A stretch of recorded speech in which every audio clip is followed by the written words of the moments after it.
In today's video, I am going to teach you how to block countries in Shopify. Blocking countries in Shopify is handled through your shipping settings. The key idea is simple. If a country is not included in any shipping zone, customers from that country will not be able to complete checkout because Shopify will show a message that shipping is not available to their region. This is a clean way to prevent orders from places you do not ship to. To begin, sign in to your Shopify admin. From there, open Settings. In the Settings area, go to Shipping and Delivery. This is where Shopify controls your shipping profiles, shipping zones, and which locations you can ship to. Next, find the shipping profile you are using for your products.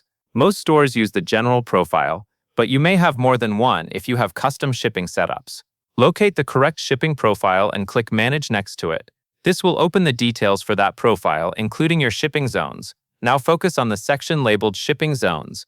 Shipping zones are groups of countries or regions that share the same shipping rates. The countries you include here are the countries that can place orders using that profile. To block a country, you simply make sure it is not included in any shipping zone. If the country is missing from all zones, Shopify will not offer shipping there, and customers in that location will see an error at checkout indicating you do not ship to their region. A helpful tip is to double-check all of your zones before you leave this page, especially if you have created several zones over time, because a country only needs to appear in one zone to remain allowed. If a country is currently included and you want to remove it, find the shipping zone that contains it. Next to that zone, click the three dots menu and choose Edit Zone. You will see a list of countries in that zone. Uncheck the countries you want to block, then save your changes to update the zone.